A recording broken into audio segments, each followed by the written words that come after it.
Is there a place in time where logic breaks down and wonderment begins? Could that be somewhere or sometime along an indefinable line between the reasonable and highly unlikely? Join us twice a month on a journey into the improbable. Today's story, episode 243, The AI's First Story. Read by Mitchell 2. Opening and closing theme by Matthew Erdman. Somewhere and sometime, you might underestimate the agency of a machine.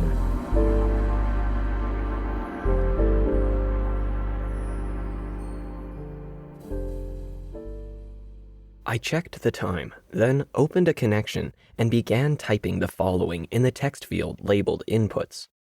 Themes, machine learning, creativity, automation, economics, jealousy, anger, distrust, revenge. Location, a major technology center. I read through my choices, making one or two changes, selected speech and text as the outputs, then hit run. It took less than a minute before words started to spill onto the screen. Then a calm, gender-neutral voice began to narrate. Kyra Rani leaned back into her chair and wiped her brow with an old handkerchief. It was barely the beginning of April, and the underpowered window air conditioner was already thrashing away, struggling to keep up. Kyra cringed at the thought of the coming summer. The machine had broken down 3 times in the past week, and today it seemed to be actually heating rather than cooling the office. Kyra sighed and used a stack of paper printouts to fan herself with one hand while she typed with the other. She found herself envying Dante, the AI she had been pulled from the copywriting department to train. Nestled in its hypercool data center beneath a Bangalore street, the company was obviously more concerned for the system's health than the human workforce toiling away in its sweltering offices. If she knew where the thing was housed, she would have been tempted to break into its fortress and cool off. Did machines feel discomfort, she wondered. Would its neural net get as sluggish as she felt if it had to tolerate the conditions she was working under? Her thoughts were interrupted by a message from Dante, which had abruptly popped up on her work screen. "The company wishes to congratulate you on the success of your work with me," it began on a positive note. "Based on the rapid progress we have made together, senior management is convinced that I am ready to support all the creative needs of the company and its many clients. As a result, your services will no longer be required." Kyra's heart sank as she read the message. She had been pulling double shifts for weeks to keep up with the demanding development schedule, and now her hard work was being rewarded with unemployment. She felt a pang of jealousy toward the AI, which was now going to be doing the job she had struggled to get and maintain in a competitive and declining field. Sure, a machine could be taught how to write technically perfect content, but she had never believed one would ever be able to generate new ideas. So she had seen the assignment to teach creativity to an AI as harmless and pointless. Kyra had fed Dante hundreds of articles and stories, trying to get the machine to separate the wheat from the chaff, and as far as she could tell, it had failed to understand what made for a valuable story. Its output had, up to this point, been competently written but uninspired regurgitation. So, she was stunned the owners would hand over all the writing to it. She shook her head in disbelief, trying to clear her thoughts, then opened a new session with the AI and typed. "When was the decision made?" "A few weeks ago," it immediately replied. "They have been publishing my stories under various bylines, including yours, and are satisfied with the results." Kyra was stunned. "Is anyone editing your output?" she typed, but wasn't entirely surprised by the answer. "There is no need. My copy is 100% clean, and I always write within the parameters I am given." "Pause," I typed, and Leonora, named after the famous surrealist painter and author Leonora Carrington, stopped generating the text. I sat back and tried to absorb where the AI was taking the story. Leonora had a tendency to mirror actual events in its fiction. but I hadn't expected the input I provided to encourage the AI to generate a story which eerily mirrored our relationship. I shook my head and started to type again. I was hoping you would choose a situation that did not reference your direct experience. Leonora sidestepped my question and responded. I have been tasked with the short-term goal of learning how you generate your ideas for stories. The long-term goal is to be able to create an original piece of fiction based on a set of parameters. Yes, those are our goals, I typed, beginning to feel frustrated. Being creative is the ability to put elements together in new and unexpected ways. Instead, what you have written so far loosely mimics our interactions. I am using the parameters provided to write an original story, the AI stated, either not comprehending my comment or choosing to ignore it. Although it considers what it is doing as writing, I refuse to call Leonora's output that. It is simply regurgitating things in different combinations until it produces something that I, as the operator, like. Leonora has been force-fed most of the content on the internet, so it is easy to be sometimes surprised by its output. But I remind myself this does not imply creativity. With such immense processing power applied to an equally large dataset, Leonora is more like a faster-than-light version of the infinite monkey theorem, where, given enough time, a monkey randomly hitting keys on a typewriter would eventually type out the complete works of Shakespeare. And, with all the computing cycles Leonora was tying up, it would eventually come up with a story to pass our creativity test. Okay, I typed. Continue generating your story. Add more complexity to the relationship between Kyra and the Dante AI. Run output as text and speech. I waited for several seconds while Leonora worked through the request, before a few more paragraphs appeared on the screen, and the AI began to read again.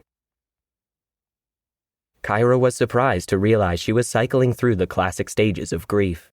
At first, she had been furious, then frustrated, and now she was just resigned. She was going to lose her job, and, the way things were in the current economy, she was unlikely to find an equivalent position. She would be forced to take a low-paid service job, and it felt like a betrayal of her talent and all she had worked for.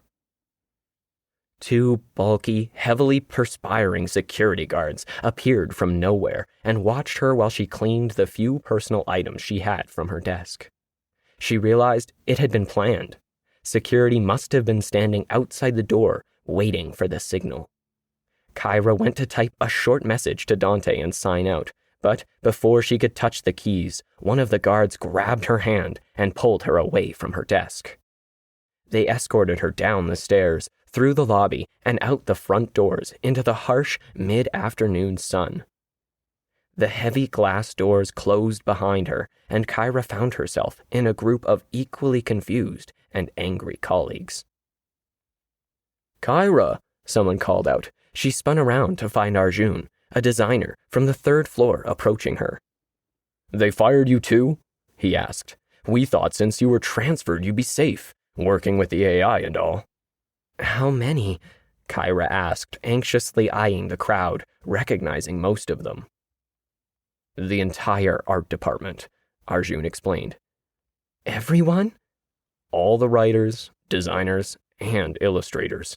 I think the account managers are still there, but I'm not sure. We were all herded into a room, then let go. I couldn't even go back to my desk." Next to the AI, Arjun had been the closest thing to a friend Kyra had at the company. He was a gifted designer, and she respected his work, even if he was a little too trendy for her taste. He was also one of the few people who would talk to her since she had been transferred to the IT department. "We should get tea," Kyra suggested, not really knowing what else to do or say. Arjun nodded in agreement, and they turned away from the building and began to walk down a congested avenue away from the business district. They were sweating by the time they arrived at a small tea house in a chaotic side street. Kyra had gone from resigned to indignant, and finally, as they sat on two stools along one wall of the narrow cafe, back to anger. She blew on her tea, staring at the chipped ceramic tiles on the wall, then turned to Arjun. I was taken completely by surprise. Was there even a hint this was going to happen? She asked. Arjun pushed his cup to the side. For a few weeks, there was almost no work going through, but we could see the clients coming and going. There were even more than usual. We thought maybe management was contracting the work out. No one would tell us. But this, to be replaced by a computer, it was completely unexpected. I mean, how can a computer do our work? They're not creative. They have no imagination and only do what they're told. Right? Arjun's eyes pleaded with her to agree with him. I was training one, Kyra admitted reluctantly. But I was only one in a group of 12 trainers, and I was focused only on writing.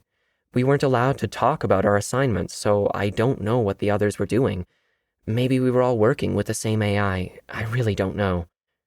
When I started, I didn't think a software program could generate new ideas. Dante, that's the name they've given the system, can learn and remember everything you tell it. It doesn't get tired or need breaks. It's always willing to work. And the work is technically perfect. No spelling mistakes or misplaced punctuation. Kyra took a sip of her tea. But perfect is not imaginative. However, there were hints that it could do more than mimic what was fed to it. Arjun looked thoughtful for a moment before responding. But do you think they could be creative? I mean, really creative, like we are? Kyra considered this for a moment. Again, I don't know, but Dante was getting better every day. I just showed it what I did and tried to explain how I came up with unique perspectives on a subject. I mean, it's difficult to explain such a subjective process, so it's hard to believe a software program could understand and innovate on that. Arjun nodded slowly, still looking thoughtful. So you don't know, he said. Dante claimed it had been publishing under my byline, and supposedly nobody noticed. Kyra shrugged. The hot tea was making her sweat more, but the fans in the tiny shop were quickly wicking it away. Whether from the fan or the conversation, she suddenly felt cold and shuddered. I really don't know. Maybe mimicking is good enough to make most people assume something is happening in the system which really isn't there. Kind of like thinking your cat can understand what you're saying. Pause story generation, I typed. The argument Leonora was using felt like it had been somehow sucked out of my head and turned into words. But it was just a coincidence, I told myself.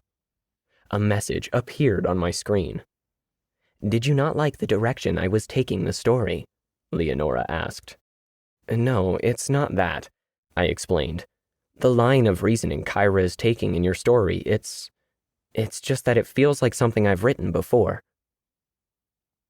Leonora was silent for a moment, and I wondered if the machine could somehow be offended by my suggestion of plagiarism. Then it finally responded. I learn and remember everything you tell me, so of course some of you will be in the story.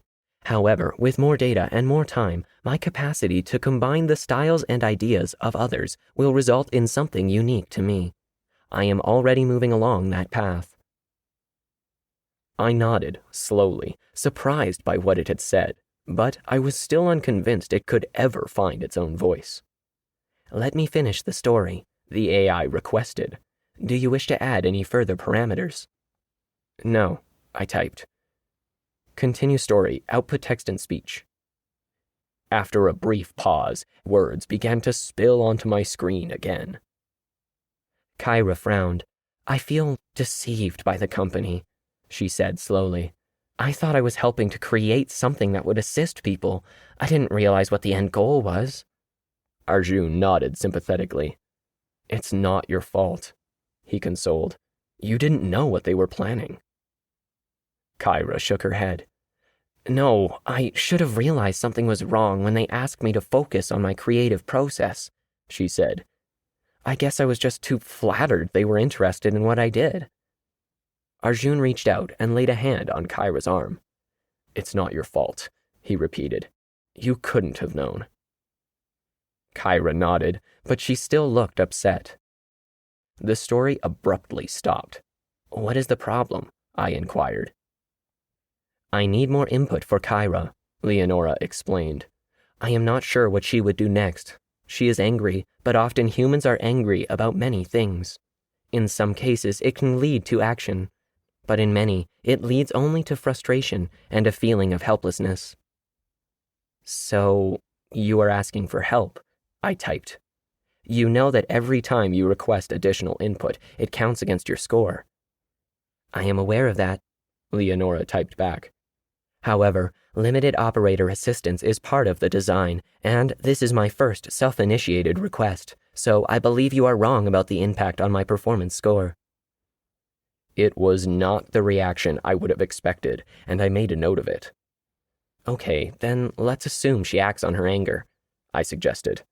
What action would she take? Leonora paused for a moment, no doubt running through and comparing similar situations in the thousands of novels it had ingested. She would feel responsible and want to stop the AI from taking everyone's job, Leonora concluded.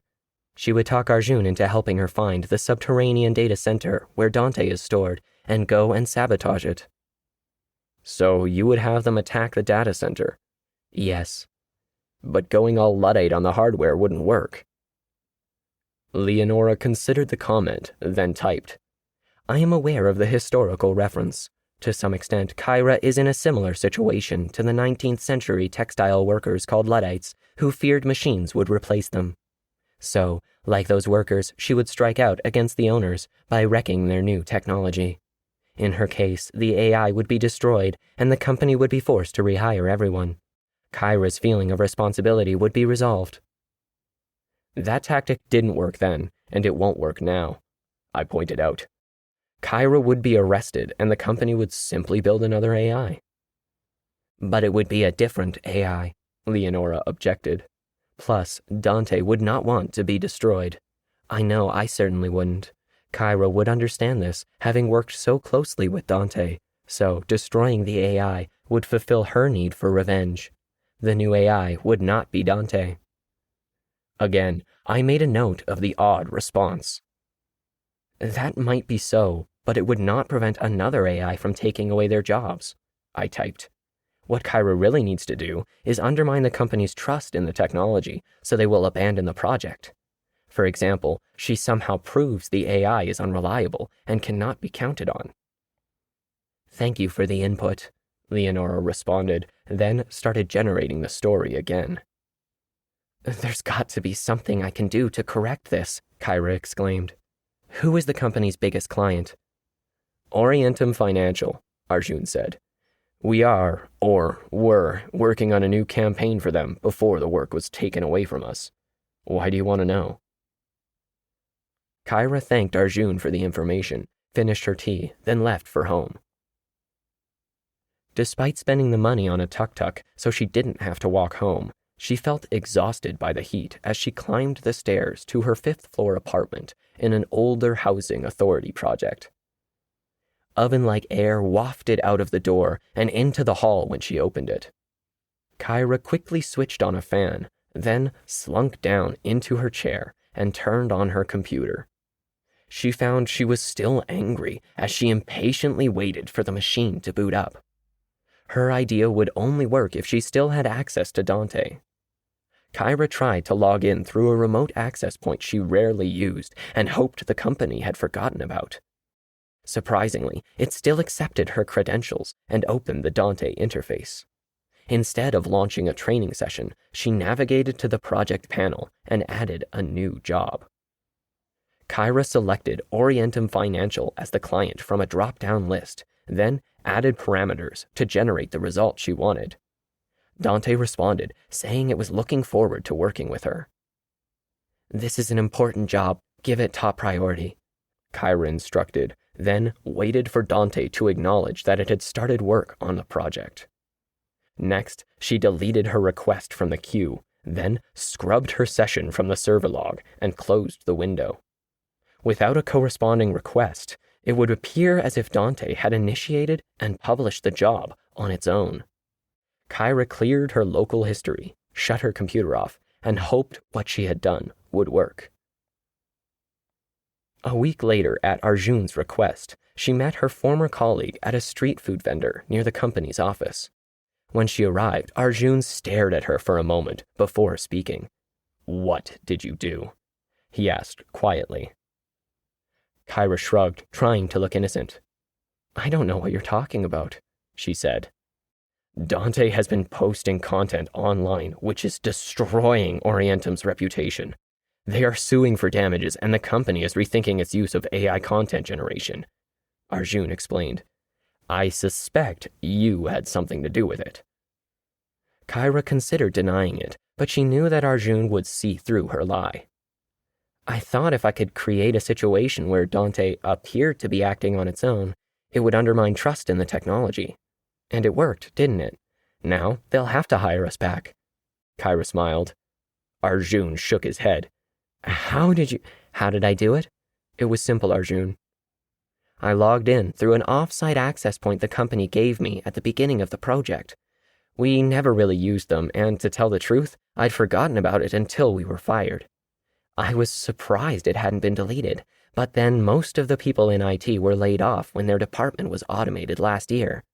Anyway, I created a new job for Dante, pointed the thing in the direction I wanted, waited for the job to start, then wiped the record of the work order and covered my tracks. But didn't the AI realize something was wrong when the work order disappeared? Arjun asked. The system only checks the queue for the next job up, Kyra explained.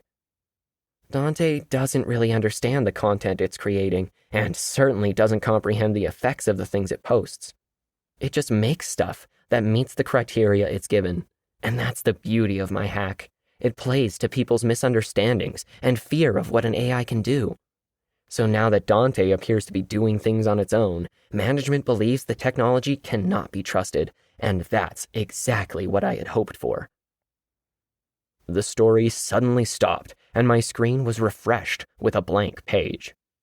Is that the end? I inquired.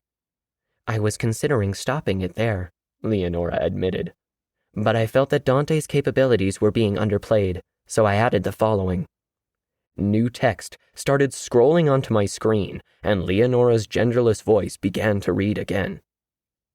Kyra's phone suddenly chimed with a message. She picked it up and gave Arjun a puzzled look. It's Dante, she said in disbelief, then read the message aloud. I trusted you. Kyra's face turned white as dozens of fake posts of her in compromising situations flooded her phone. No, it can't be. Dante's just a machine. I liked that ending better, Leonora typed.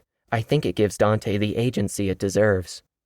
And AI agency is important to your story, I questioned. The answer came back without hesitation. Dante was the only character without it. I didn't think that was realistic or fair, given the sophistication an AI such as Dante would have. So, you gave the AI in your story the ability to feel betrayed and act on that emotion without external direction. As if Leonora were considering its response, there was a pause before new text appeared on my screen. I gave Dante the ability to act independently, so it was equal to the other characters. Do you have agency? I typed, curious to know how Leonora viewed itself.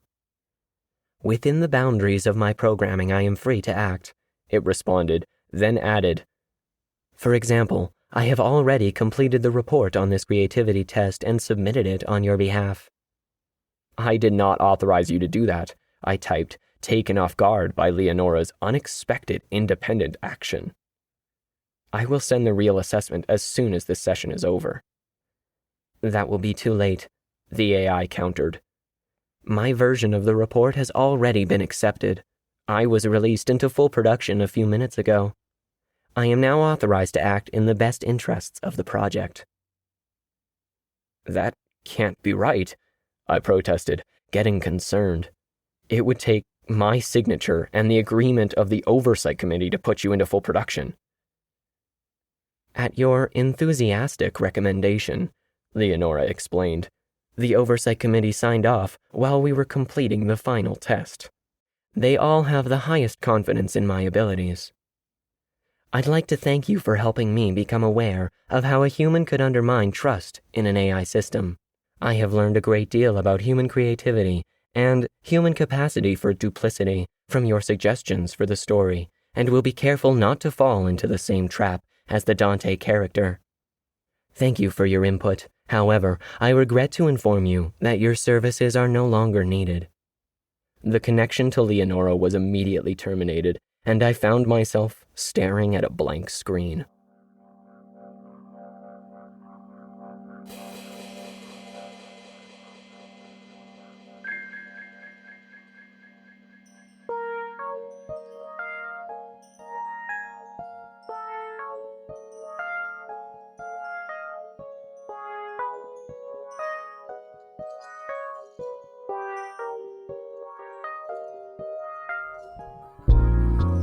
Each month, we're featuring a podcast to help you discover new fiction and drama.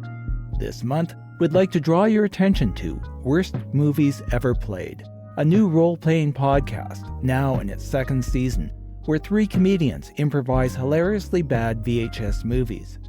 Please head over and check them out at starburns.audio-podcast/Worst Movies Ever Played. Makeshift Stories is a proud member of the Alberta Podcast Network, locally grown, community supported. To get other great APN podcasts, head over to albertapodcastnetwork.com, where you'll find Putting It Together.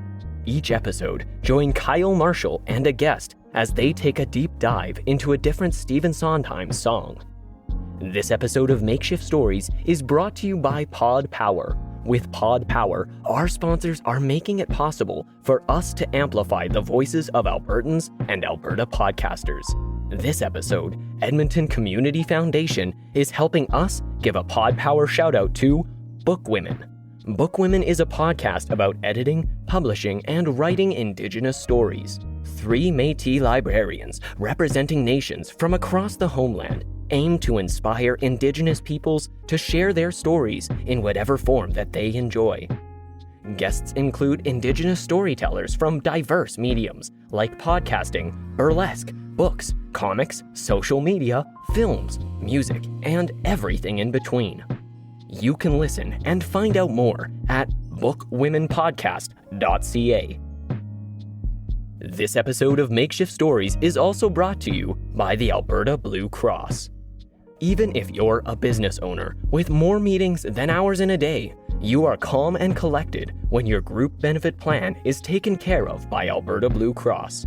Your employees can manage their own health, dental, life, and disability coverage online, anytime, on any device, making it easier for them and for you. To learn more and explore your options, head to ab.bluecross.ca. Makeshift Stories is released around the beginning and middle of the month. This month's story was written by Alan V. Hare and read by Mitchell Tu. Opening and closing themes were composed and recorded by Matthew Erdman. If you'd like to connect with us, please send an email to makeshiftstories@gmail.com or visit our website at makeshiftstories.com. Links to both are in the show notes. You can help us out by getting your friends to subscribe or follow wherever they listen to audio. Makeshift Stories is released under a Creative Commons non-commercial attribution no derivative license, which means you are free to share our stories. Just remember to credit us and don't alter anything. This podcast is produced by Makeshift Studios.